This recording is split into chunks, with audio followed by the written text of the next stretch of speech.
13.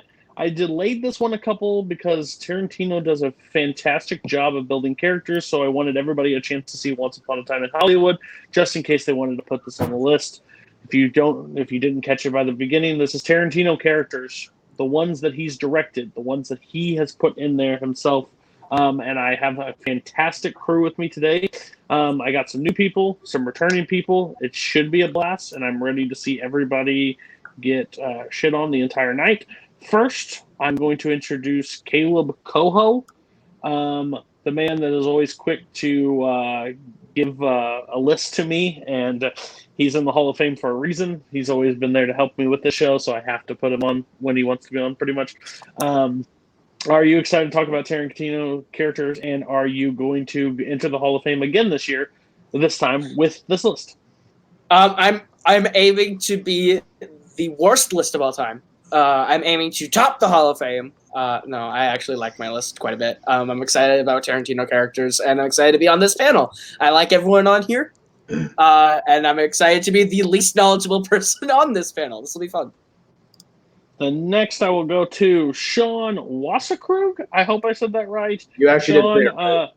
Sean didn't even know he was going to be on this episode. He had no interest on being on the show. He's too cool for this, but I actually pulled him out to be on this. So, Sean, how do you feel about Tarantino characters, and are you excited to be on a show that you didn't want to be a part of? I would totally love to be a part of it. I just had no idea I was a part of it until you announced I was a part of it.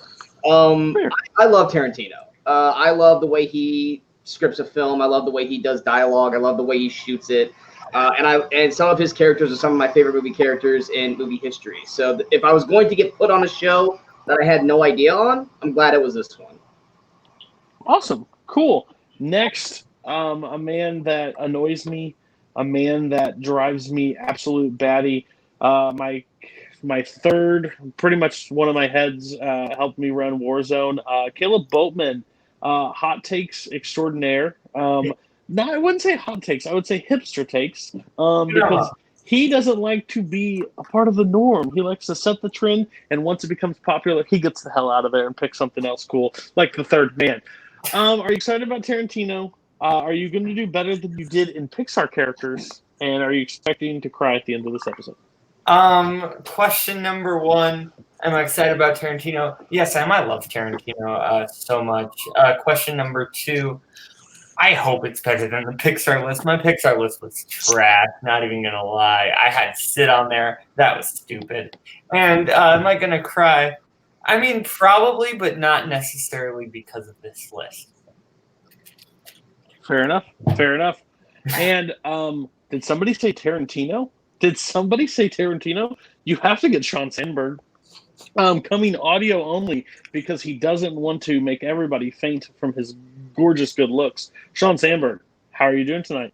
And it's Tarantino, so you have to be on. Yeah, I said it on Multiplex Those Movies, the Tarantino edition. I'm like that. I'm like Peter Griffin when Meg touches the thermostat, just instantly, I know, and so. Yeah, I'm really looking forward to tonight. I think that everybody's going to have an interesting list. I had to rewrite my list like 3 separate times just because it changed on such a consistent basis. But yeah, I think that this is going to be a good one tonight.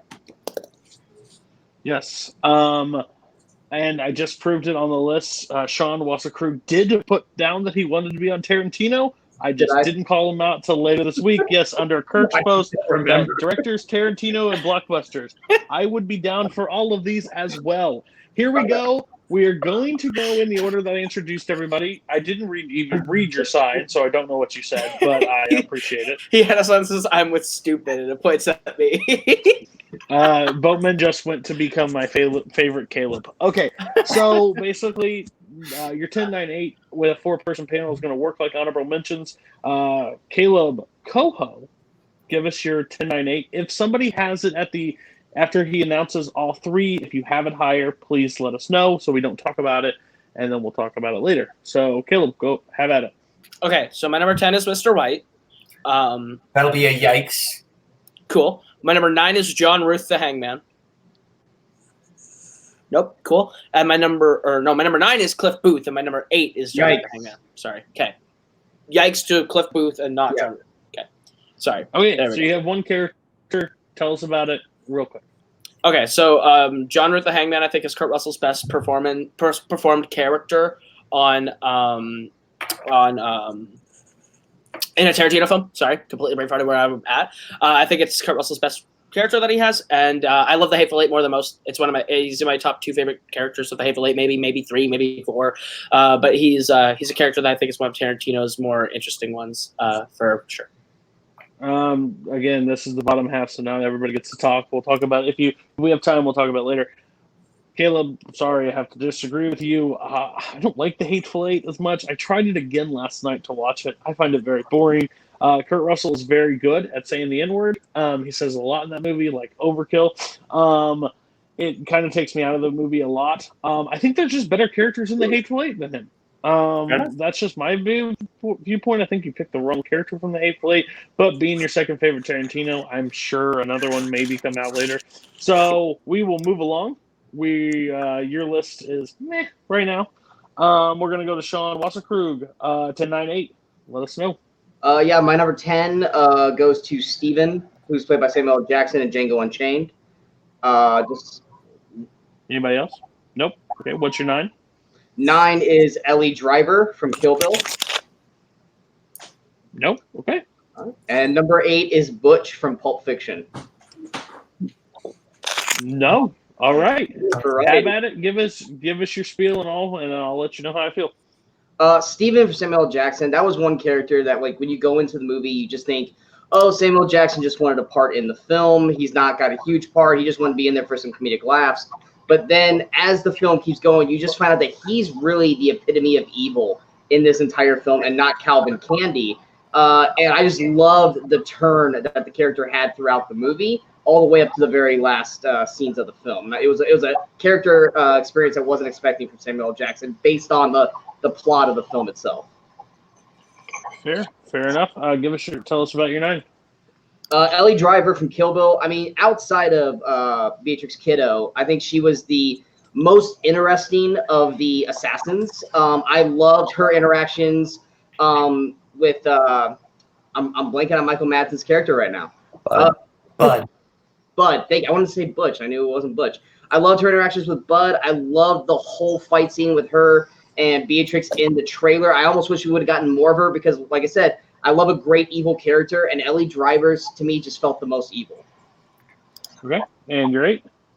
With Butch, with Pulp Fiction, I mean, the great thing about Pulp Fiction is that there's so many things going on that aren't, greatly connected to one another. And with Butch, I felt like his character had a great story arc of a troubled guy who's trying to get out of the things. His pride takes the best of him, and then he kind of has to react and take care of it in a situation. He definitely has a full arc through the entire film over probably most of the characters in the movie overall.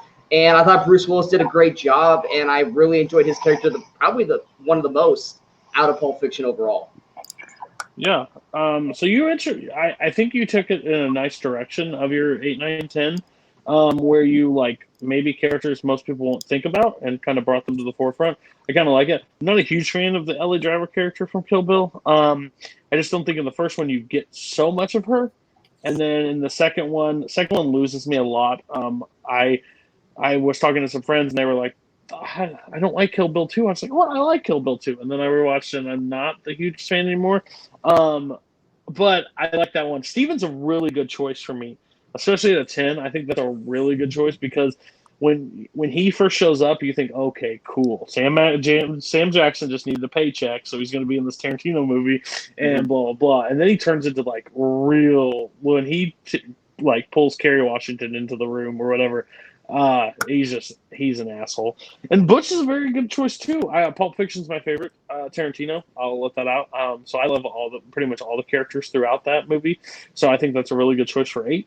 So far, you are not in last place for your list sucks. Congratulations. All right, we're gonna go to Boatman to seal his fate. Give us your 10, 9, 8. All right, my number 10 is Ordell Robbie from Jackie Brown. Okay, my number 9 is Mia Wallace. Slight yikes, I guess. Yeah. All right. And 8 is, I know this is a yikes, Dr. King Schultz. That's Yikes. a fucking yikes. Yikes. Boatman. God damn. Okay. Hey, you made my list.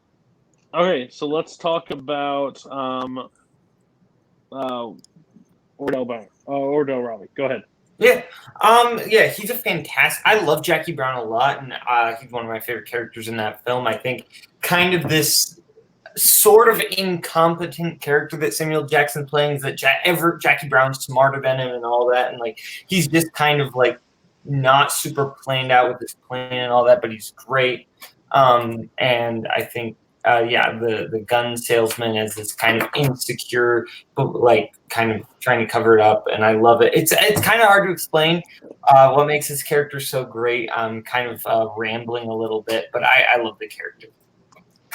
I can't wait to talk about one of your choices that got yikes, and it's not the one probably people think. But yeah, of course, who I would be shocked if the one person that I would guarantee to have something from Jackie Brown definitely on this list that wasn't Jackie Brown, and it'd be you. So yeah, you're the hipster type. Oh, I like the Jackie. Yeah, it's fine. It's a 10 spot. I'm not gonna give you too much shit, but after looking at your list, some people could have filled that 10th spot. Just to let you know, buddy. All right, so we're gonna go to Tarantino expert himself, Sean Sandberg. Give us the correct list, apparently. I don't know if it's the correct list, but also just a retroactive yikes for Sean, and I'll get to that in a second. I just didn't want to interrupt anybody else. I get you. I get you now. Okay. Yeah. Number 10, I have Mr. Orange. Wow. Okay. Number 9, I have Butch. Okay. So you can just touch on that, what Sean didn't say. Oh no, Sean actually covered it perfectly. Out of any of the characters in Pulp Fiction, the most fleshed out one is most likely Butch. Like just writing wise.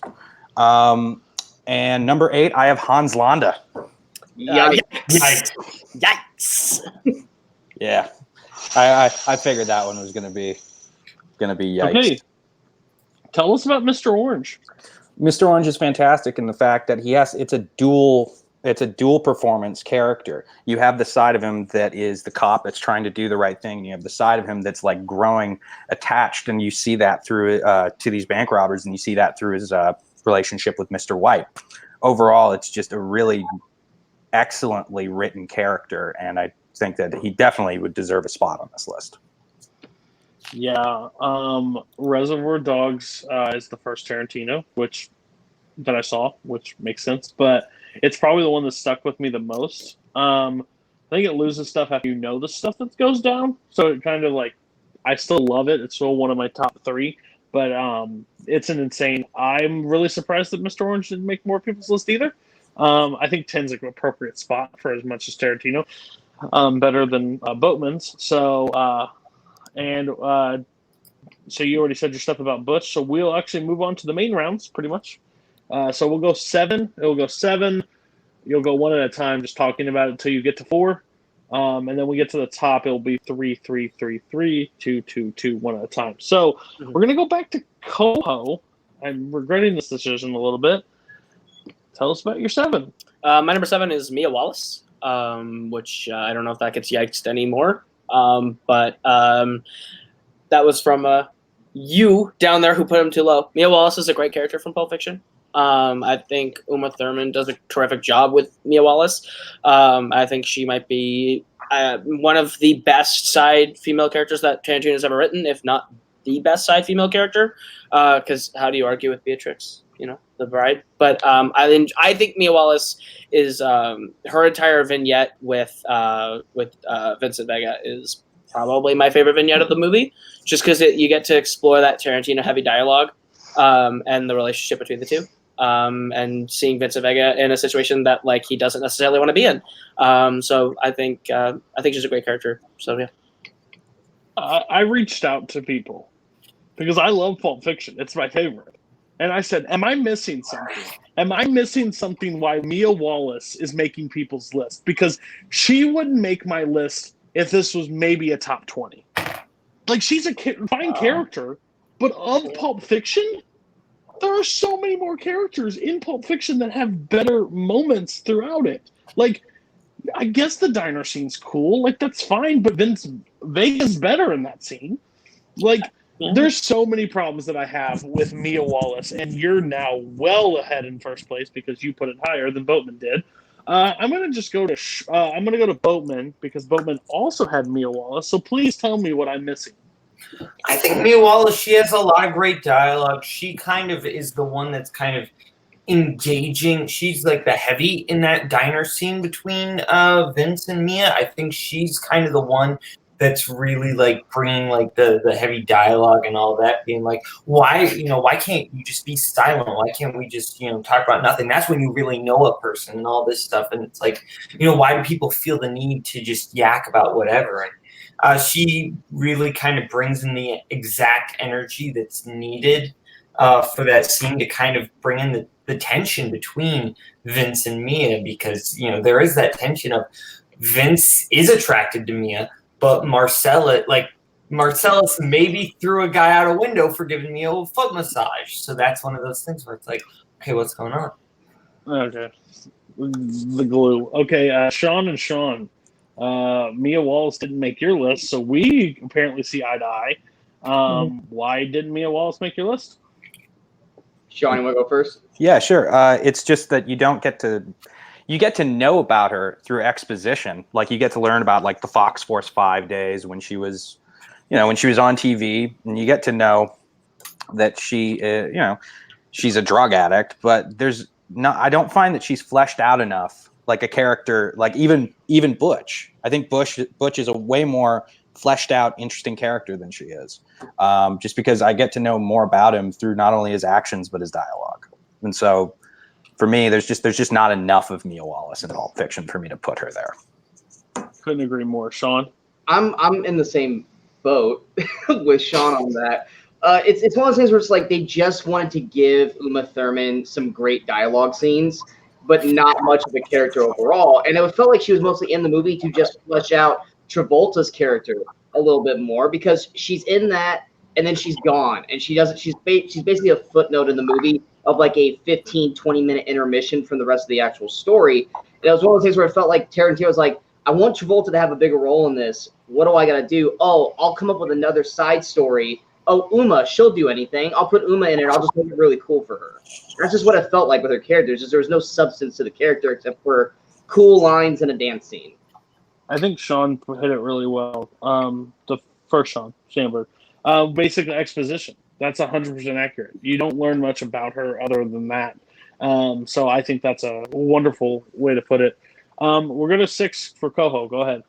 My number 6 is Django Freeman. Yikes. From the film Django Unchained.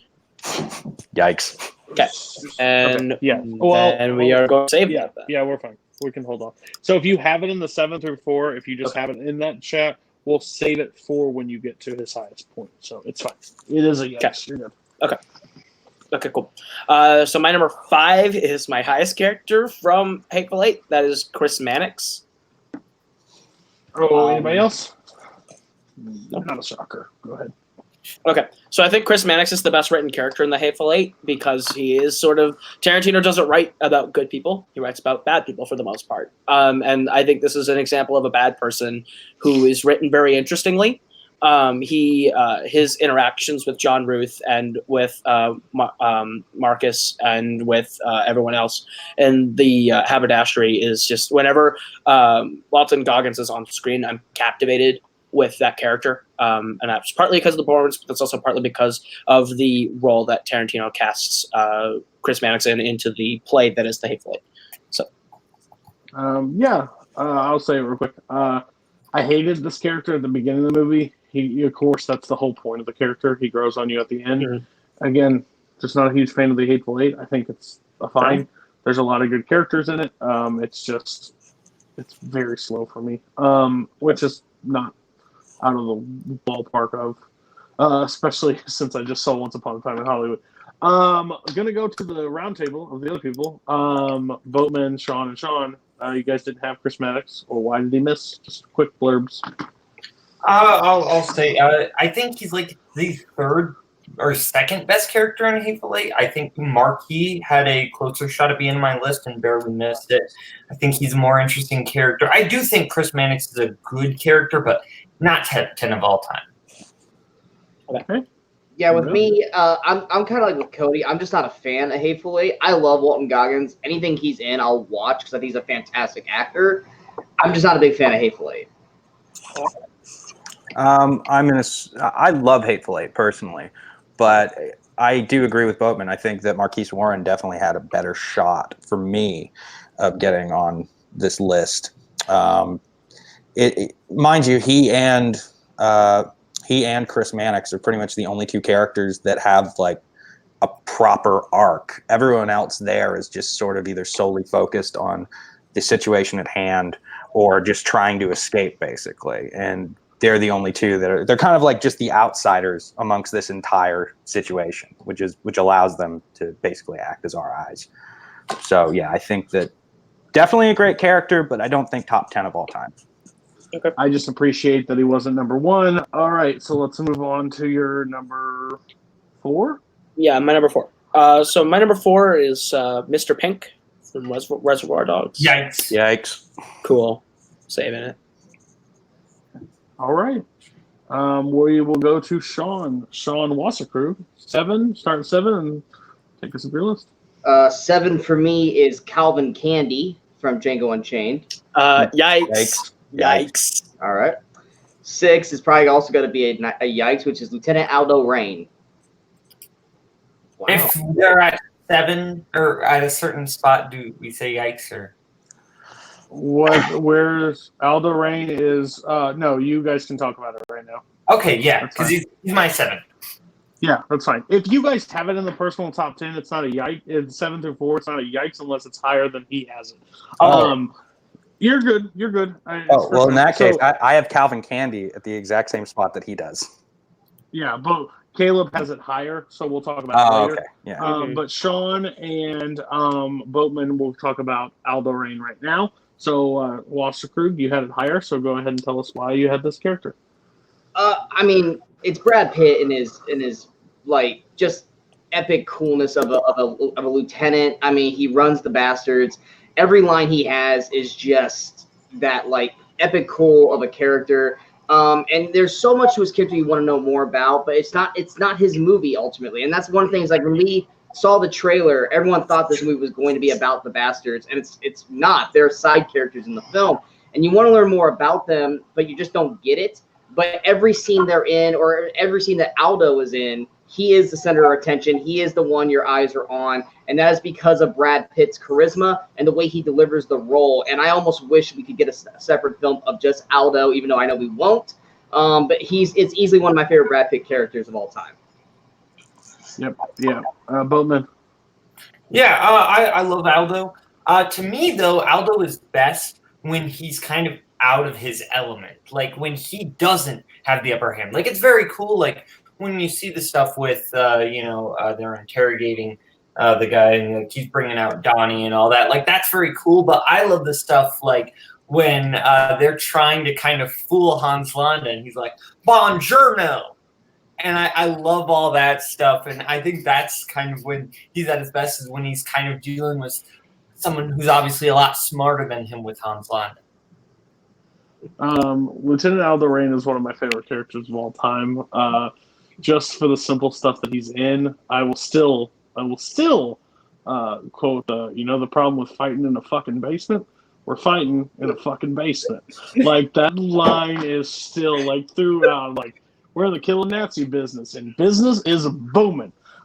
He is literally one of the characters that took me by surprise in that movie because you never see that in Brad Pitt like normally. Like it was a while since you saw that fun character, and he just had so much fun playing it, and you could see it. Kaleb Koho, I hate you. You don't have him. So and Sean, you don't have him. So I'm curious why you guys don't have Aldo Rain. The reason why I don't have Lieutenant Aldo Rain is because his personality is great, and I do enjoy watching him. But ultimately, there's not a lot to that character outside of Brad Pitt's bravado. For me, Mia Wallace. Okay, but I think I just think he's a lot of bravado, and I don't think it's Brad Pitt's best character within Quentin Tarantino movies, even. But it is an honorable mention for me because I do really like Lieutenant Aldo Rain. He's just not my favorite character in that movie, and he's not top 10 for me personally. I'm about to punch you. I'm seeing you tomorrow. I'm about to punch you in the face tomorrow. For that yeah, you are. Sean, I'm hurt. I'm hurt. Tell me why I shouldn't be hurt. Well, you know what? You might hate me, but I agree with the first part of what Caleb said. It is very much about the bravado of the performance, and I freaking love that. If we were going off of performances, I think Aldo Rain would crack my top 10, but because the character is just too one note in the way that it's written, it just didn't crack the top 10 for me. But like, I've been trying to make a delineation between the way the character's written and just the performance of the character, even though one is influenced by the other. But it's like, I wanted to go with picks that are a little bit more like, there's more to the character than just, you know, we're going out there, we're killing Nazis. That's it. That's all you need. No, it's fine. I get it. All right, so let's move on to your next one. Wasserkrug. My number 5 is Shoshana from Inglourious Bastards. Anybody? Nope. Okay. It was so close, but no. All right. Let us know. With Shoshana, just like with Butch in Pulp Fiction, I feel like Shoshana once again had the most story arc of a character in the film. From escaping Hans Landa in the very opening of the film to finding out that she is the one who owns the movie theater towards the middle of the film, and then her rise to, I finally have the moment to end it all. And whether I die or whether my lover dies, I'm doing this because of just sweet, sweet revenge. And whether it's her scene in the restaurant when Hans Landa shows up, and you can tell it's almost like he knows who she is, but he just likes to play with his food because that's what Hans Landa does. But her ability, like when he finally leaves and she takes that big, like just beautiful performance by Melanie Laurent, and then throughout the whole film, even to the build up to her tragic. I don't want to say. I don't know. How are we on spoilers? I know it's an older film, but still. You're fine. You're Okay. watching Tarantino character. Get over it. Except Once Upon a Time in Hollywood. We won't go into full. So. Okay, I wanted to know especially about that one. But yeah, like all the way up to the end where she's just got to her tragic death, where it's like her plan goes perfectly, except she doesn't make it out of it, or she doesn't get to see it fully develop to the end because she doesn't make it to the end. But I just loved Shoshana's story arc from beginning to end. She's one of my favorite characters from Inglourious Bastards. I think that's a very interesting choice. I'm with you. I guess it just doesn't always click. Like when you put it on the list, I'm like, oh, that's actually a really good choice. But it's not one that clicks. Like right when I hear Tarantino characters, it's not one that pops. So I don't think it's a bad choice at all. I just think it's a bold choice for where you have it, but since you like Inglourious Bastards and that's one of your favorite characters, it makes perfect sense why they're there. Just real quick from the other three that didn't have her, why not? Same reason as you. Doesn't click for me as a Tarantino character right away. The moment he said it right now, I'm like, yeah, that probably would have made my top 10 had I realized it. But yeah, no, she's great. I'm a little upset with myself that I forgot about her, honestly. She just didn't make my list because I didn't want my list getting filled up with too many blondes that are out for revenge. That's pretty much it. That's fair. She was on like my top 20, but there were just more characters that I found memorable. Completely fair. Again, he writes enough. 4, you guys can talk about it now because I don't think it's on anybody else's list. So go ahead, Wasserkrug. Mine, number 4, is Cliff Booth from Once Upon a Time in Hollywood. Wow, that high already, huh? Yeah, I don't know what it was about the movie itself, and like I said, I'll try to go around as best I can without spoiling because it's still relatively fresh. I just loved the kind of like with how Brad Pitt did with Aldo. I loved the aura that Brad Pitt puts around Cliff, where he comes off as this great, like, lovable, fun guy that everyone just can be friends with. But he's got that mystery of danger in him because of the stories that people have heard about him. And you never know quite how to feel about him throughout the film. You want to like him, but because of certain stories you've heard about him, you don't know. It's kind of one of those things where it's like, keep your friends close and your enemies closer. It's one of those things where it's like, he could be an enemy or he could be your best friend in the whole world. And like he is with Rick Dalton, it's that friendship, that brotherhood between them is the highlight of the film for me overall. But there's that element of danger and darkness to his character. Even when he's out at the ranch, you just know something potentially bad could happen at any moment. But whether it's going to be bad for him or it's going to be bad for any of the Manson family, that character, that build up throughout that entire film just added so much more layers to Brad Pitt's character performance, and which is why I think he should easily be nominated for Best Supporting Actor so far this year. And it's one of my favorite performances of Brad Pitt overall. Yeah. The only reason why he's not that much higher is because he's too new. I haven't gotten enough time to sit with him yet to move him up my list that high. But Cliff Booth is a very ambiguous character. He's really nice, but he's also very sort of dangerous. And that's kind of the reason why that character is so interesting. He's very layered in terms of like his different interactions with different people throughout the movie, and it makes him incredibly compelling to watch. But he's just too new for me to be any higher than my bottom three. Character work alone, you're fair. Can't argue with it. I hate that movie. I did not like the movie at all. Boatman, sorry. Welcome to Cody's show. This isn't about you. You want to start a review show on Multiplex, go ahead and talk about it. But at this point, the movie sucks. The movie's boring, pretentious, douchish. Basic fact. It's the worst part of Hateful Eight. They took all the slow moments and said, well, I'm going to give you Brad Pitt and Leonardo DiCaprio. Hope you enjoy them for 2 hours and 41 minutes. Didn't. And guess what? You would get all that way to the end. The end is sweet, but let me tell you, it takes a long time to get there. Whoo! Like I would argue further with you, but I can't because of spoilers. It's like This is why the Tarantino will never have a Hail Warzone Caesar. title. It's like what'd you just say? That's why he said this is why the Fellowship will never have a Warzone title. I'm going to quote Pulp Fiction and say, my name's Paul, and this is between y'all. and let me tell you, maybe somebody would have a Warzone title if they didn't talk about their partner that was having a better game out of a correct answer. Oh, hey, Caleb, that's you. All right. Terrible. Good character. Terrible ass movie. Let's talk to Boatman and Sean. Don't talk about the movie. Talk about the character. Thank you. Welcome to the show. Okay. I think the character, I think it is too new for me to put him on my list over like the ones who I've like seen the movies multiple times and like I love those characters. But also, to me, I'm more thinking about how great Brad Pitt's performance was rather than like the intricacies of the character. Honestly, if a character came close to making my list, it was Rick Dalton. That was the one that it was like, that's the one that almost made my list. He was right outside my time. I went back and forth between the two, but ultimately Cliff Booth's the better character in my mind. Son of a bitch. Yeah, he created two great characters. Everything I was going to say. Okay. Same thing? Exact same thing. It's too new, and I would have actually, if I had to pick one of the two, I would have picked Rick Dalton. To me, he's a way more interesting character. Can you guys are tag team partners? No. Tag team partners, and luckily you have the biggest heel in your community and the community on your team. So what do you need to say, Koho? Can I show a review, a comment from the live stream on screen for you to read real quick? Sure. There you go.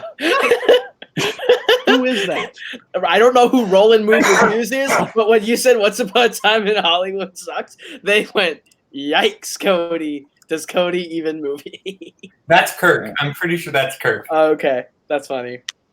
Yeah. I will say Kirk, been on this. That is one of his favorite Tarantino films of all time, so that would not surprise me if that is Kirk. Hey, Kirk, if you're watching, go find the nearest door, put your head in it. Okay, we're going to go to... my partner alone.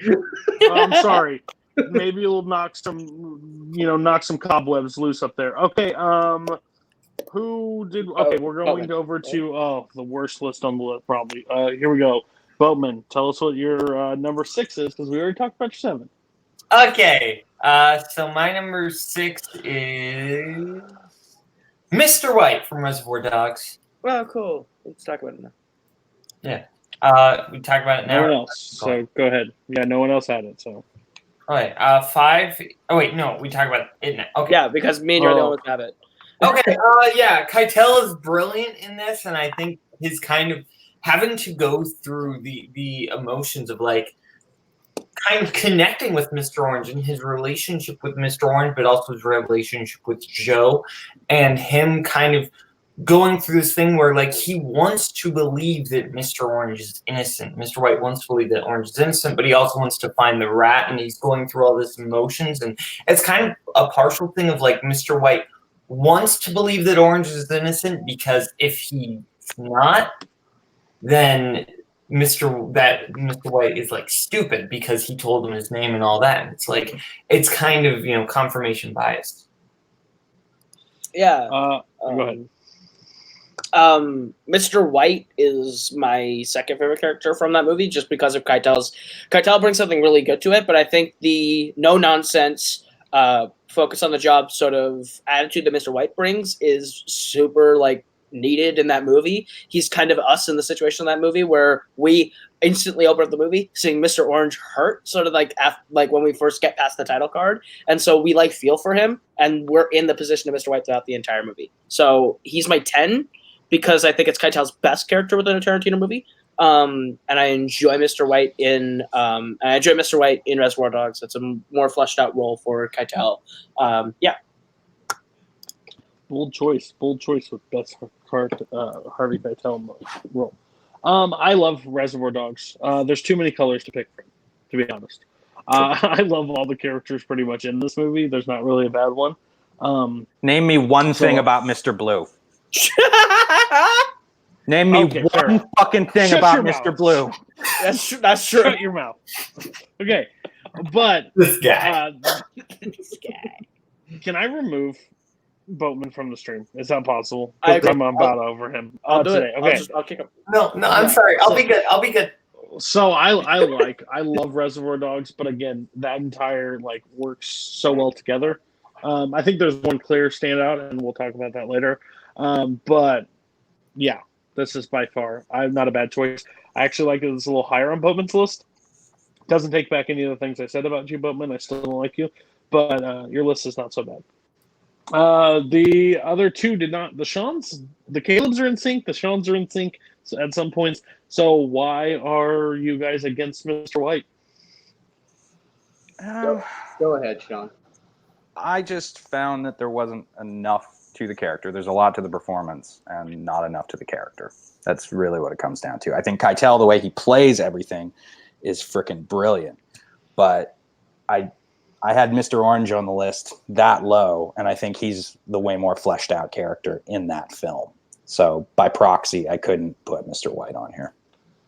That is 100% fair. Other Sean. I mean, this might be a hot take. I've watched that movie 3 separate times. I'm just not a big fan of it. I'm just not. It's fine. It's fine. It's a bunch of characters. They're like, I just don't get to know them nearly as much. So the movie, outside of Michael Madsen, I just don't really get into the movie as much as I want to. I would love to love it a lot more than a lot of people do. But it just doesn't do much for me. I have one question for you and one question alone. Sure. Did you like Once Upon a Time in Hollywood better than Reservoir Dogs? Hell yes. Okay. I need to remove 2 people. This is down to a 3-person show. I know. Okay. Wow. Bold choice. Okay. One of my number 5, right? Yeah. Please take me away because I can't do this right now. Okay. I think my number 5 is actually a pick Cody will like. My number 5 is Hans Landa. Yikes. But I don't have him higher actually, so no. Fuck. I guess later. But Later. Okay. All right. Next one. 4 is Vincent Vega. No one. Okay. What? Okay, I feel like Cody better give me some respect for this one because I think this is a good pick. I love Vincent Vega. He has some of the best lines in all of Pulp Fiction, the most iconic moments. I mean, everybody knows Royale with cheese and all that. Like, it's great kind of seeing this fleshed out portrayal of this man who is superficial on the surface. And I love Travolta's performance, but it's not just about the performance. It's about the character, and that he's not this, like, I think Tarantino writes interesting characters who aren't very smart very well sometimes, and I think this is one of his best, where, like, he's trying to be cultured, he's trying to experience new things, but he goes to France and eats at McDonald's. You know, he's trying to experience culture, but he just can't. And I think that's super interesting, and I love that. And all of the scenes in the movie are fantastic. Vince Vega's one of my favorite Pulp Fiction characters. Yeah. I love Vincent Vega. I think he's not the best character from there. That's all I'll go with. Right. I will go into that later. But, absolutely. Vincent Vega. That's why, like, I was a little taken back by the Mia Wallace thing, because it's like Vincent Vega's a better character in that movie, like a lot, for me.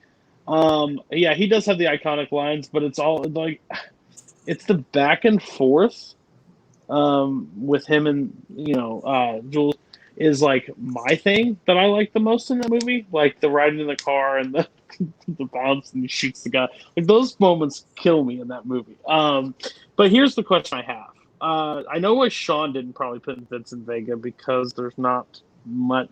I think Sean Sandberg tackled it a different way.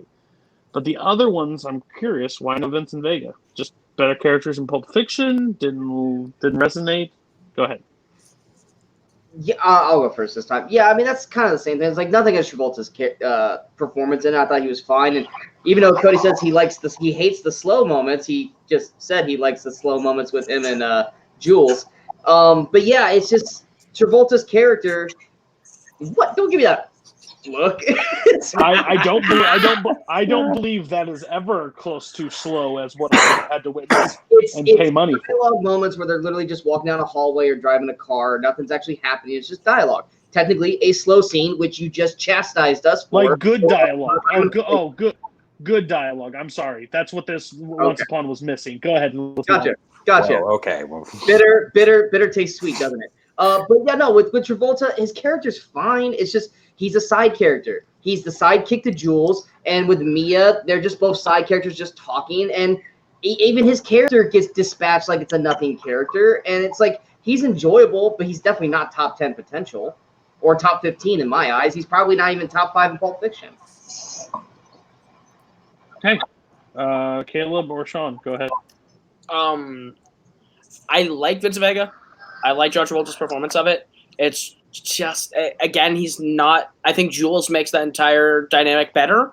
And my thing is just, I like Pulp Fiction, but at the end of the day, there's a lot of characters from the other films that I am drawn more to. I'm more interested in than some of the people in Pulp Fiction. That's just how it comes to it. Vince would be an honorable mention for me. Vincent was on my first 2 lists that I wrote before I rewrote it this third time. And it's just because it changes on the day for me. I think Vincent Vega is a very fleshed out character.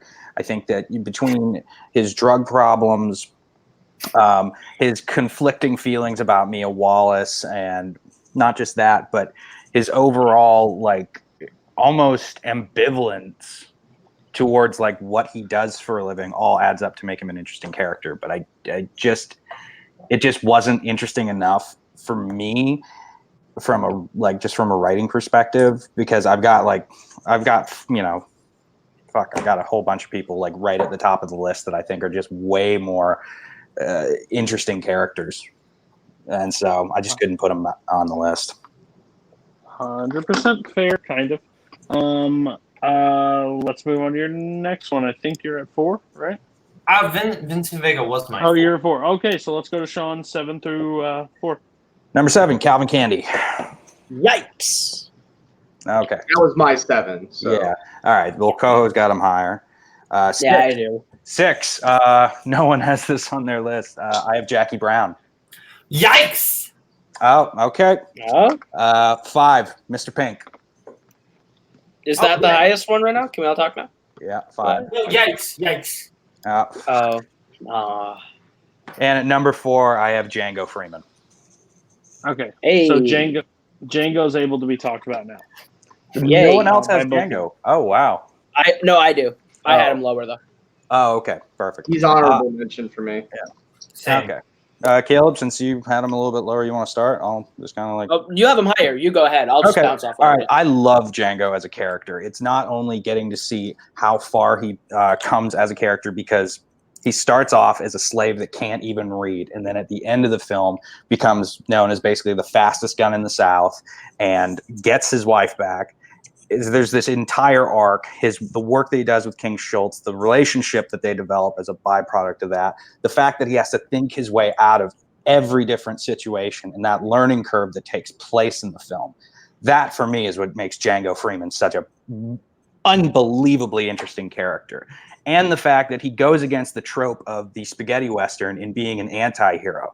He is a flat-out hero, and he's one of the only characters in a Quentin Tarantino movie that you can say about that. It's a distinction that he holds, and that is extremely unique, and I think garners him a spot definitely on almost anybody's list. Yeah, Django Freeman is a badass. He is the character that is, I think, my favorite protagonist in a Tarantino film. Peek behind the curtain, Django Chase is my favorite Tarantino film. And Django's one of the reasons why. He's infinitely interesting to watch. He's not my favorite character from the movie, but he's fantastic to watch in his journey through the movie and his growth from being that slave in line in that King Schultz meets to becoming a legend in the Old West. Yeah. Django is always ranked really high for me. I really enjoy Django a lot. It's slowly over the last, I think, year that people are kind of not in love with the movie. Like it caught fire, and then people are slowly like, boring, it's slow, it has slow parts, it's too long. But I absolutely adore this movie. I think it's great. I think Django's a very great choice. I think there's another one that can be chosen from this movie as well. I think there's a few, really, because this is one of the best character that he's able to flesh out throughout this movie. Even Steven that Sean brought up earlier, I think is like, that's a side character that you think is going to be nothing and as a crucial part in that movie. So Boatman and other Sean didn't have him. Why not? Well, part of it's because I find that the characters that Tarantino creates best are the ones that typically aren't the heroes. When he does have a straight up like hero of the story, typically the characters that I find more drawn to in those stories are the side characters. That is kind of the same with Django. That being said, I feel like Django, I used to kind of be in the camp of Django's just good, not great. Then after watching it again the last time, it went way up and like, okay, no, yeah, it is great. And it's just one of those things where like, I haven't seen that movie as much as the other Tarantino films. And it's like, probably if I've watched a little more, seen it a little bit more, it could become like, in that Django could go up into that top 10. Just right now, it's like, I can't quite give it that top 10 spot for me. It's okay to be wrong. Let's go to the other side. I mean, with me, like Sean, he had to make multiple revisions to my list. I did too. Django was on my list the first time. He was right around the middle of the pack, around 5 or 6, and then it just got to the point where I was just thinking more about the characters, and then I honestly was like, oh wait, Steven's in that movie. And Steven's character, to me, was just that, and Calvin Candy, who we haven't talked about yet, to me are just stronger characters overall than Django. And I also just didn't want 3 Django Unchained characters on my top 10s. I already have 3 from other movies. And so he went to my honorable mentions. I think Django's a great character. I think Jamie Foxx does a great job with it. You can tell he's having fun with the character as well. But yeah, like I said, he was on my list. I just had to move him out literally to get Steven in. Yeah, I think that makes Caleb does not like that idea. Okay, that's fair. Let's move to your next one. That was my number 4. Oh, we're done. Oh wow, we have a lot of overlap. Here we go. Oh yeah. I will say, you guys are starting to make me nervous though. If my number 1's not in any of your top 3s, you're all fucking disowned by me. I'm gonna let you start bearing with it. Only one person else has it. Okay, and we're going to go with Caleb. Start with your 3. my top 3 interchange on any given day. This is just how it ended up for today. My number 3 is Dr. King Schultz. Yikes. Cool. We're gonna go to Sean. Tell us your number 3. I know how this is gonna go, so it's fine. Like Koho, my 2 and 3 are interchangeable. My 1 is locked in. It's always will be locked in. I don't think anyone will take it off my number 1 spot. But my number 3 goes to Jules Winfield. Yikes. All right. Yeah. I love like being able to have on the list and know exactly where everything's going here. All right, we're gonna go to Boatman's 3, which now we can finally talk about it. I'm terrified. Oh, my number 3 is a yikes from earlier. It's Mr. Pink. Yes, we can talk about it. Okay, Yeah, I'll just go in. I think Mr. Pink is my favorite character from Reservoir Dogs. I think he's kind of the one who embodies the spirit of that movie the most, not only with, the dialogue, the very Tarantino-esque dialogue of the I don't tip, I don't believe in it, and that whole great sequence, but also the paranoia. He's the one who's kind of the logical, kind of saying to Mr. White, no, why'd you tell him your name? Why did you do this? Why did you do that? Kind of trying to figure out. He is kind of looking out for himself. And I do want to point out one thing that I really love about Reservoir Dogs, the opening diner scene where each character basically gives a little hint about their motivations. Mr. White sticks up for the waitresses in the tipping argument. Mr. Orange rats out Mr. Pink for not tipping. Mr. Blonde, after Joe says, "Would somebody shoot this guy about Mr. White?" Mr. Blonde kind of goes, foreshadow his violent nature. And Mr. Pink only is thinking about himself, which is what he's doing throughout the entirety of Reservoir Dogs. And I do love that. And Mr. Pink I just love that character so much. And Buscemi is brilliant. Before we go to everybody, because I know everybody has this, Mr. Pink's a fantastic character. Just quick story. I once tried to use the tipping quote in front of my grandfather, and I almost got knocked across the table.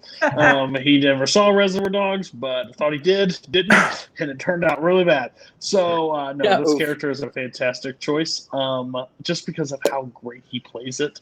But I'll let the rest of you guys, you all had him in various spots. So who had him the next highest? I had 4. 4, so it'd be, I think, you. Yes, you. Yep. Okay. So, the tipping scene is. Nope, Sean had him at 3. Oh no, I had him at 5. Okay. Oh, the only one that didn't have him was me. You. Okay, we're good. Now 3. Okay. So yeah, we've already talked about the tipping scene, which I think is the greatest window into Mr. Pink's character, and how selfish he is. Boatman really nailed it on the head in a really great way of dissecting that scene. I think Buscemi the entire time that character is the voice of reason, and because of that, he's the character that you're most drawn to in that movie, because you have the sadistic killers or the rats or all the different people in this group of bad people. He's the one that you listen to and you're like, yeah, no, that's what you should be doing right now. And I think it's mixed with Buscemi's performance and the actual character that's on the page, and the combination of the two that makes Mr. Pink so interesting to me, and I'm drawn to him every time I watch that movie. Sandberg.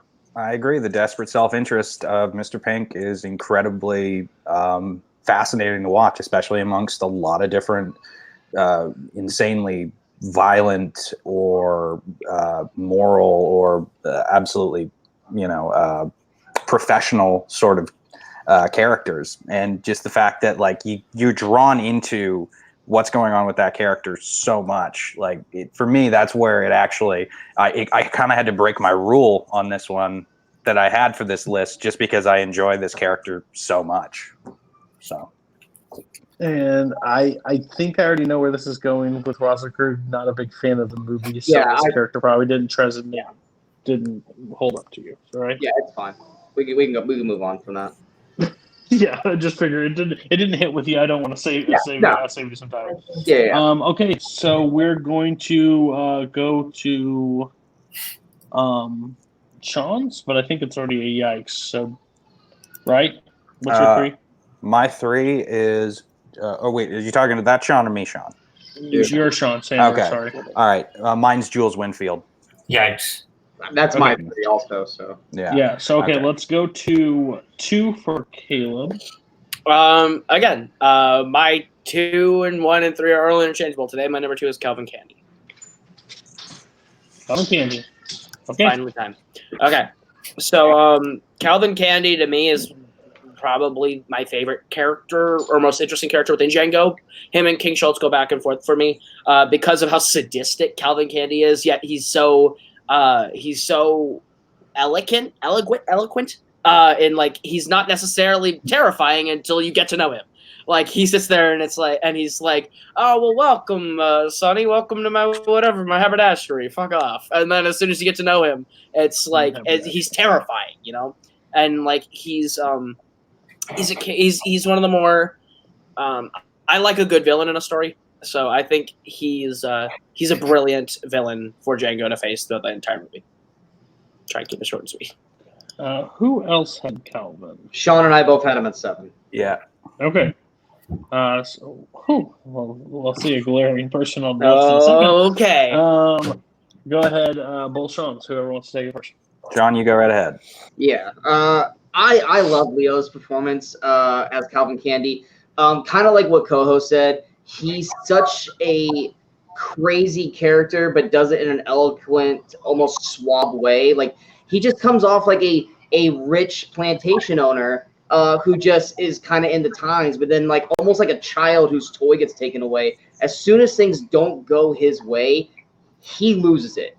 Even with Steven, the point where Steven kept defying him in front of everybody, you started to see the cracks start to form there for Candy. And then when he finally loses it in that scene at the table, which was a beautiful scene by Leonardo DiCaprio, to the point where he cuts his hand and just keeps acting, adds even more to that character. And I think Calvin Candy is one of Leo's best performances overall. Doesn't get enough recognition, I feel, in terms of his performances throughout his career. But I loved the villainous character he has because he doesn't really do that a whole lot. He usually is like if it is a kind of a hero-villain story, he's usually the hero, or it's just a movie where that doesn't require it. But in this one, he's a full-fledged villain, and the combo of him and Steven were the perfect combo for Django Unchained.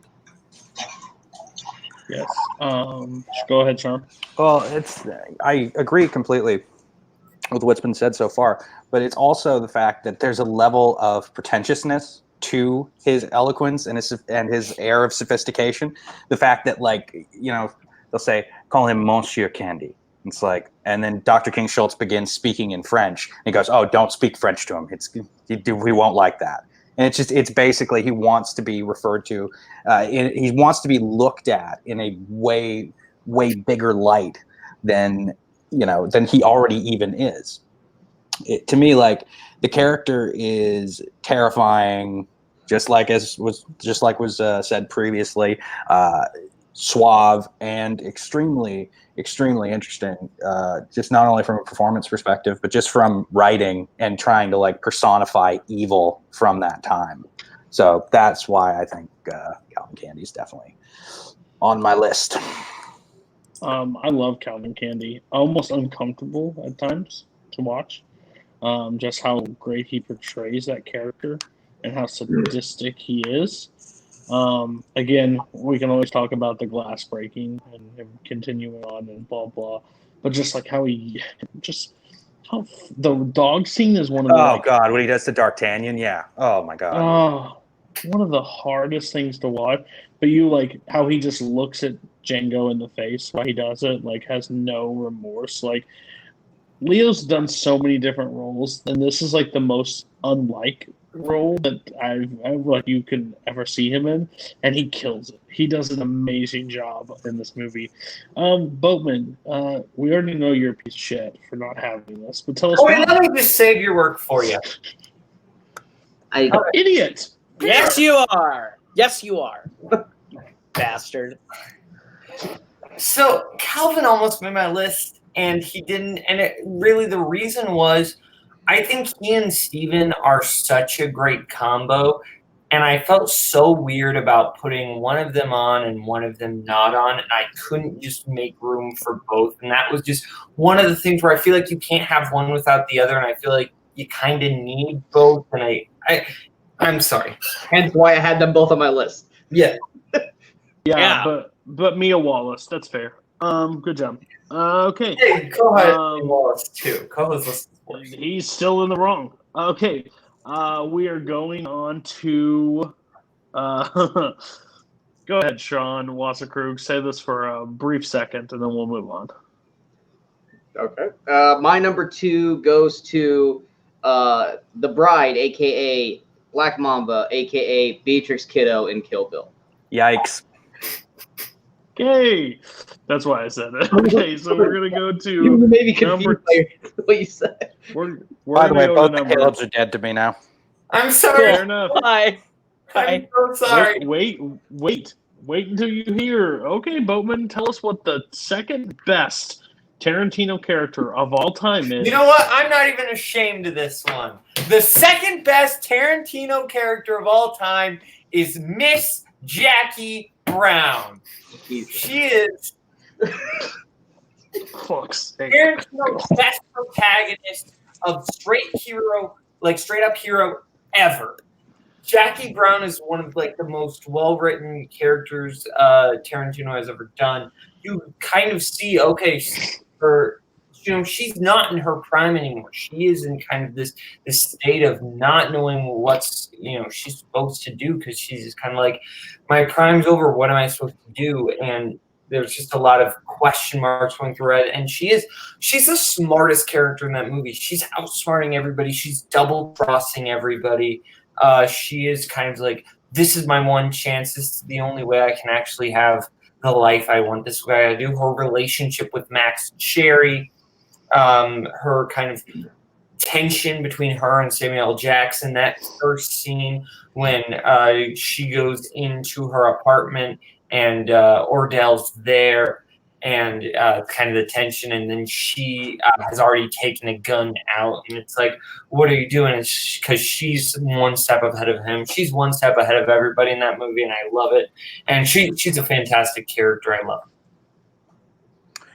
Yeah. I have no. Oh yeah, sorry, Sean. You had Jackie Brown. Sean also had it on his list, and you No, I love Jackie Brown. I didn't have it too. She was really high on my list for the first 2 that I made, really stupidly high. And it's for the same reason that Caleb said. She is by far the smartest person in that movie. Her relationship with Max Cherry is excellent, but it's also, for me, the reason why she gets placed so highly is just how sympathetic she is. She made a mistake when she was younger, and then she's been paying for it for years. And that, as a character, is something that you don't always get to see in a Tarantino character. Sometimes they're just too singularly focused. And I think him adapting that character from Rum Punch was a really, really excellent decision on his part. And I know that I'm in the minority on this call, but I fucking love that movie. I don't have a problem with the movie. I think the movie's really good, actually. Oh, okay. The problem I have with it is 2. I think it's a great character. You have it in almost the best spot. I think the 6 to 8 range is a perfect place if Jackie Brown ranks that high for you. But to miss The Bride and Calvin Candy is questionable for Jackie Brown to be 2. Oh, we'll get to The Bride in a minute. Yeah, we will. That's get to it. That's my problem. I just feel like his brain stopped working at some point. So that's fine. Caleb and Sean, Jackie Brown didn't make your list at all. This is the only one I haven't seen. I just never seen Jackie Brown. Okay. That's it. That's it. Simply put, I just never saw it. And this is the only Tarantino movie that I adamantly really don't like. I just don't like the movie Jackie Brown. Death Proof is whatever, and we're gonna get to The Bride in a minute. But Jackie Brown is the only movie that Tarantino's made that I adamantly I don't like this movie. So. Hey Caleb, go to your local box office, grab a ticket to the movie that's out right now, and you'll really understand what that's worse. Okay, so because Jackie Brown is brilliant. Listen, remember where you live, young You're, kid. you're Okay. a child, Boat. I mean, I am. Okay. He is definitely a child. You Oh, should yeah. have seen any Okay. of this movie. So we're going to go to Sean's 2. We finally need to talk about it, I think. Yes. Sean Me or- Sandberg. Sorry. Oh, okay. Sorry, this has just been very confusing for the last little while. My number 2 is Dr. King Schultz. Yes. Yeah. I love Dr. King Schultz. The duality of this character is one of the most fascinating things about him. Even in like at one of the most face value things in his 2 professions. He's a dentist and he's a hitman. He is someone that both can scare the crap out of you, but one of them is actively trying to help you, and the other wants to kill you for money. Not just that, but then he doesn't like slavery, but he has no problem with the flesh for cash business. It's like he's humanitarian, but he is also sadistic, mass murderer, basically. And that to me is so fascinating to watch in a character. Plus, it's just such a warm and lovable character. And the performance really doesn't hurt on that one either, because fucking Christoph Waltz is just spectacular. Spectacular. I'll talk before, just to get my opinion out of the way. King Schultz is amazing. I remember the first time I watched Django, and then the opening, like, pretty much scene where he goes into the bar, like, where he just starts the hits. Like, it's a little bit in the film, but when he goes and kills the sheriff. Remember, get the sheriff, not the marshal. Not the marshal. And then shoots him. It's like, well, I promised not to be gunned down. Like, you killed my man. Still. Just walks out. I was like in from Jump Street. Like, this is the character. Because we'll talk about the other one in a thing. Like, arguably is played 2 of the most like iconic Tarantino characters, Christoph Waltz, and does such difference with them. And that's the insane thing about it.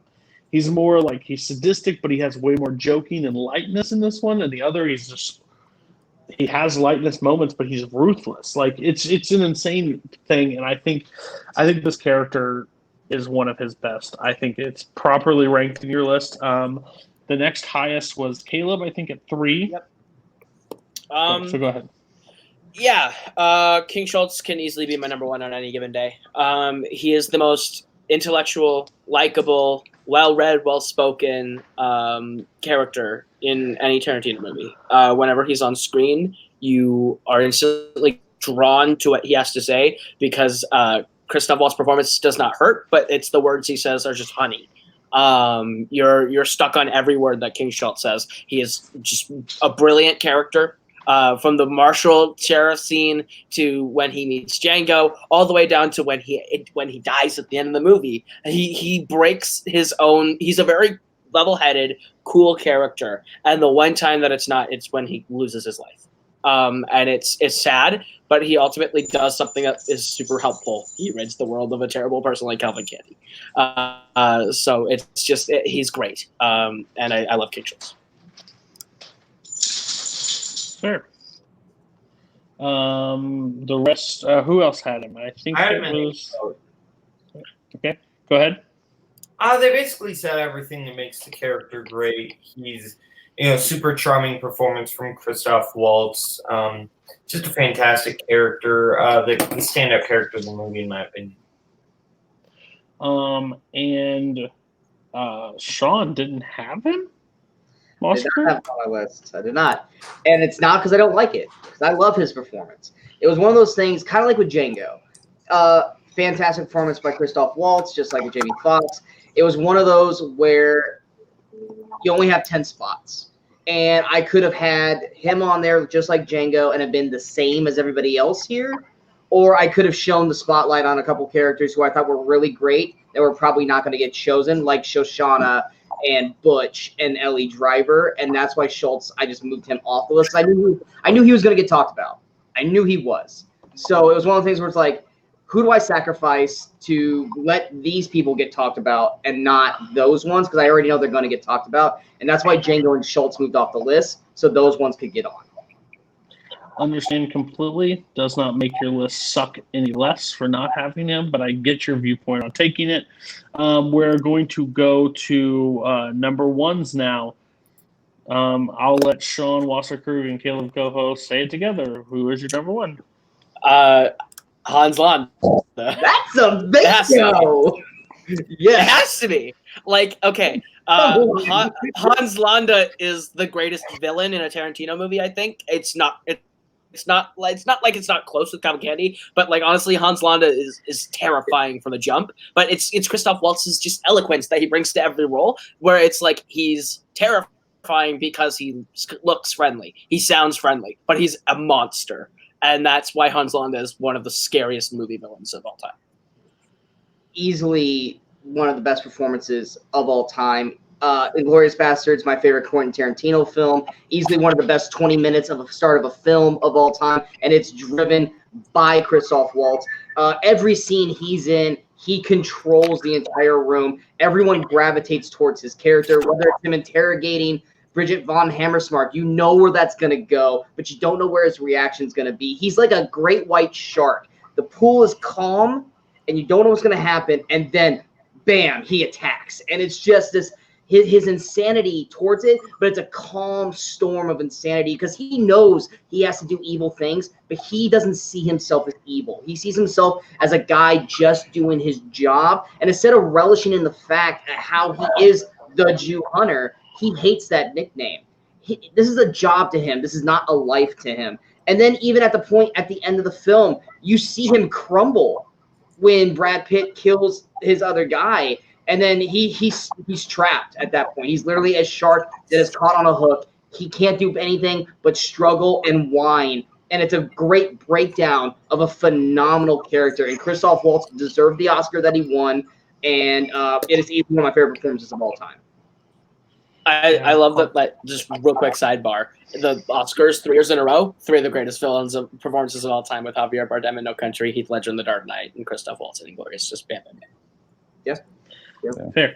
Hans Landa, again, like Tarantino sets the stage really well in on all of his movies, and again, that opening scene is probably one of the best things in cinema, arguably. I remember watching it and it was like, okay, this is where we're going right off the jump. Because what Sean Wasserkrug said before, when you watch the trailers to Inglourious Basterds, you don't get the movie that most people like, where it really goes and where it takes you. Like, you think it's going to be about the bastards and like what it's all about, but when you see Christoph Waltz sit down with that dairy farmer and like they don't speak English, do they? And then it switches, like that's someone from me from Jewish descent to pick a Nazi to be my favorite character out of a film. Yeah, but you know what? You gotta go with your performance, and that's what it is. So who? Did anybody else? Who else had Hans Landa? We both all did. Yeah. Well, we all did. So Boatman, go ahead. Oh yeah, I mean he's an incredibly terrifying villain. The fact that he is so intelligent and so smart, and the fact that like he is one step ahead of everybody. He is this brilliant detective who is, instead of like a lot of movies when you see these brilliant detectives, they're using their powers for good. He's using his powers for evil, and yeah, he's terrifying how smart he is. And it's a great character, great performance. I love again the scene with him kind of guiding the way to tell the bastards how to say their names, like Dominic DeCoco, and I love all that. It's great. Sean Sandberg. The performance is incredible. I absolutely love it. I think everyone hit the nail on the head of what makes it a great character. It's just the only reason why he wasn't higher on the list is just in the grand scheme of the story. I think he just would have needed more to do in order for me to place him a little bit higher. That's all. But otherwise, he's fucking fantastic. Like, absolutely love it. But yeah, it's one of the greatest villain performances of all time, and yeah, it deserves every piece of credit that it gets. I have zero problem with this being someone's number one pick if they want it to be. Is it okay if it doesn't have another? Oh, we'll talk about that in a second. We'll talk about that in We're a gonna second. I'm we'll sorry. go to Boatman. We'll go to Boatman. I'm Tell us so your number one. interested on who number one is based off of who's not on the list. Yeah. No. Yeah, okay, my number one honestly might be my favorite character of all time, like movie character, period. Maybe Jules Winfield.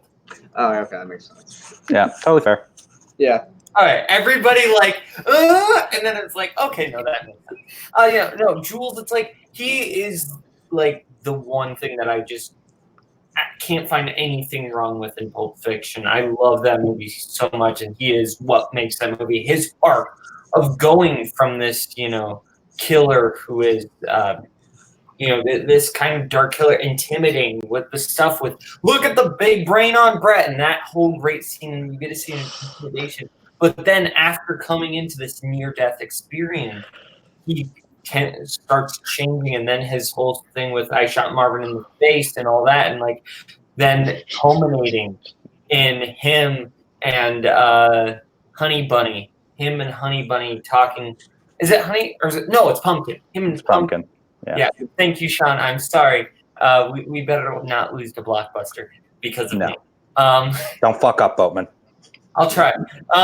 Fish. But yeah, him and Pumpkin at the diner and that whole scene. It's like, I don't want to kill you, but I need this briefcase to go to my boss. But I don't want to kill you. Please don't make me kill you in that whole speech, and I love it. Sean, you both had Jules. Go ahead. We Tell had me a number 3, but man, Yeah, you want to go first, man? Feel free. Feel free, take the table. All right. I just love the fact that like Jules becomes like a split-second philosopher. I love that about that character, and it is from the near-death experience. And yeah, the arc of this character is probably one of the more fascinating ones because you don't fully know. Like they leave it very open-ended. Like I know from personal experience, like going through a near-death situation, at first you can very much be like, oh, well, I have to change everything about my life and this, that, and the other. And sometimes people stick with it and sometimes people don't. And the fact that ending is just left a little bit open to figure out whether or not Jules is going to stick with his life of crime or not. I love that about his entire arc. And so I think, yeah, if he's in your top 3 to your number 1 position, honestly, I don't think you're wrong because I have him there. So, yeah. And Kaleb Koho, can you explain why you're a dumb motherfucker that didn't have it? In the words of Samuel Jackson. Bride, you don't have. No. You don't have the Bride or Jules in your top. I think that's worse than my list. I'm gonna be honest. I'm gonna be completely honest. Hold on. Okay. As I've said in previous weeks, you are on trial. You've already been sentenced, but please defend yourself. Yeah. Jules should have been on my list. Oh, you think? You put Mia Wallace on there. Yeah. Yeah, no, those characters that I just blatantly forgot about. So How do you forget about Jules? because I when I think of Pulp Fiction, I don't think about the characters per se necessarily. Like I think about the non-linear structure of Pulp Fiction. You think of the milkshake? Not really. You don't think of the characters. Not really. I don't think about the milkshake. The person that I identify as the most iconic and memorable to me is Mia Wallace because like the poster and everything. But Mia Wallace and that scene. But that's How if you were in the same room as me right now, I would be quoting his monologue at you. English? Do you understand? I will raise down on you with furious vengeance right now. Great vengeance and furious anger. Those who come to poison and destroy my brothers. Yes, okay. So, again, a few of you are already on trial for this next one. I'm going to let Sean Sandberg take the floor. I'm sorry, Sean. I'm not sorry. How in the fuck do you not have You're Beatrix fine. Kiddo? The other Sean's fine. Exactly. Yeah, you're fine. Sean, we're good. We're fine. Yeah, we're good. Shame on both of you. Jesus Christ, I don't guys. feel any shame for this pick not being on my list. Oh my God. See, to me, she's one of the most interesting characters, and it's a similar theme between my number 1 and my number 2, but it's the duality of being a mother and being probably the most dangerous woman on the fucking planet. Like, She is absolutely fascinating. And the fact that you realize that it was when she found out when that strip turned blue, as she says, like her entire life changed. She wanted to make a better decision for her daughter, and she ultimately paid for it with 4 years of being in a coma. She is one of the most sympathetic Kill Bill characters. She is one of the most badass Kill Bill character, or of course, Kill Bill characters, but badass Tarantino characters. And she is, without a doubt, probably the most fleshed out and interesting character in any Tarantino movie, at least in my opinion. Now, fucking defend yourselves. First, except for you, Sean. hold on. Wait. Shut your mouth. Hold on, Bo. Boatman, somebody else put it in 2, so let them talk about it because they were right and you're wrong. So go ahead. First off, Sean, Koho eye rolled you like twice during that. Oh, I know. Everything that Sean said and more. She's the most established character to me out of the whole Tarantino epilogue of films. I mean, she's an underdog because of what she has to go through, but she's never looked at as an underdog. She is the calm of the storm that's going to come and destroy your world, and you should have made sure you popped 2 in her head instead of just leaving her off with 1. Her will and determination for revenge knows no bounds, and the ability to just keep going no matter being buried alive, literally, being in a coma. She's going to come for you. And just like Bud said, we did that to her. We deserve to die. And they did. And they did deserve to die. And even one of my favorite moments of Beatrix Kiddo, or the bride, is at the very, very end, after she kills Bill.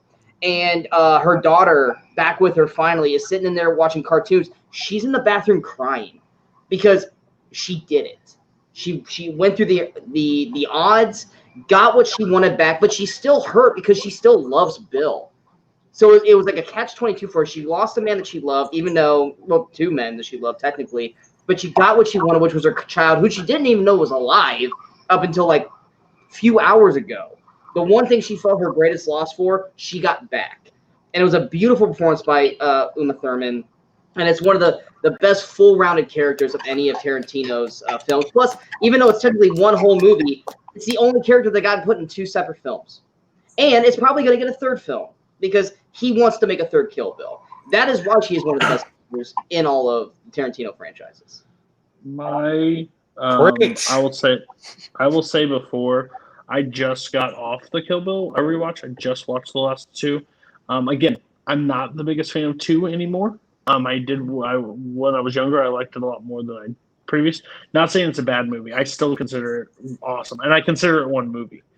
But that first movie is insane. Like rewatching it, that is not my type of film.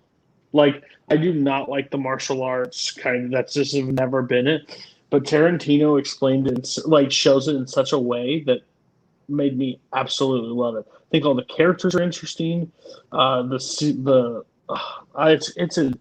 a fantastic character. I may not be the biggest fan of Uma Thurman as an actress, but she has never been better than this character, and I think she is the most fleshed out character throughout it because you see her torn down to bring back up and to be the baddest bitch on the planet. Let's be real. That's what I saw somebody tag it, and that's the truth. She does not give 2 shits, and it's amazing to see.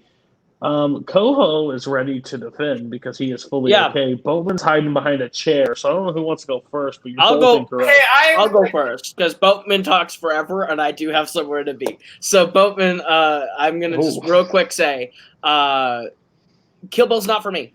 It's the only Tarantino movie that I will not say it's bad. It's not bad. It's great for anyone who likes martial arts movies. It's a movie that I will never go back to. I saw it once, and I'm never going to watch it again. And I don't care about that movie.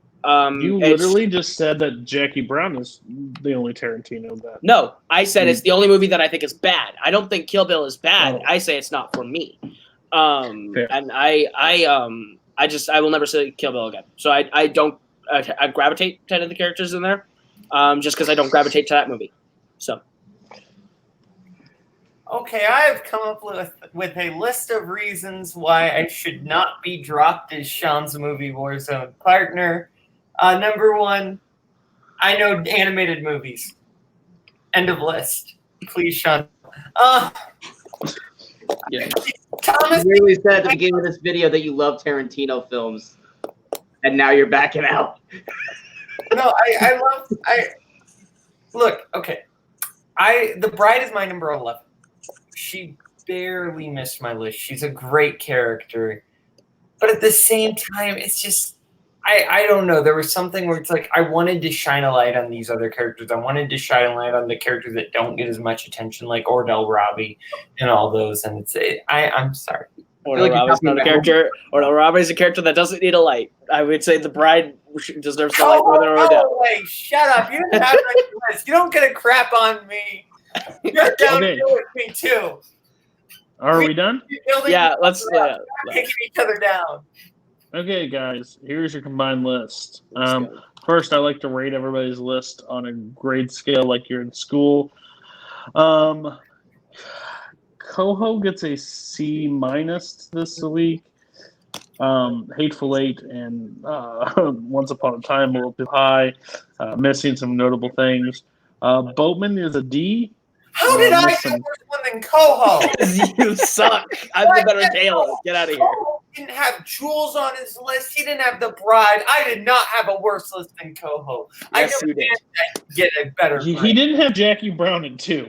And Yeah. you didn't have Fight okay. me. So you're D. Sean Sandberg. Sean Sandberg is going to finish with a B.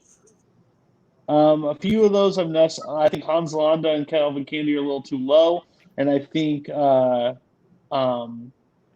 Brown's a little okay, but they're probably better characters. And I think Wasserkrug wins this one for me. Took some bold choices, but explained them well, and didn't have a traditional list, but I liked it, and still had still had the Bride up there, and still Hans Landa and Jules. Top 3, pretty good for me.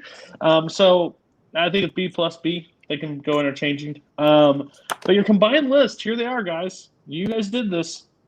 Number 10 is actually Mr. White. Number 9, Cliff Booth. Let's go. Number 8, Jackie Brown. This is freaking disgusting. But number 7 is Jules. Oh God! Blame Koho. I need a better grade. How does that go that low? Number 6 is Calvin Candy. Gross, too low. Number 4 is The Bride. Number 3 is King Schultz. Number 2 is Mr. Pink. And number 1 is Hans Landa. That is Tarantino in a nutshell. Overall list, I give a C- best. There's some characters. I mean, I need a shower after listening to that list. How does Jules? There needs to be some movement. There needs to be some editing. Again, that was this list. Next week, we're in the process of kind of determining what we're going to do. I may not be here, so there may be another host. But we may do Oscars Got It Wrong, or we may do Best Romantic Comedies. We may do 2010's overrated movies. So if you want to be on any of those lists, please send me your list personally to me on Facebook. That's how I'm judging people on being on the panel. I don't care if you were on last week's episode. This is my show. I do what I want.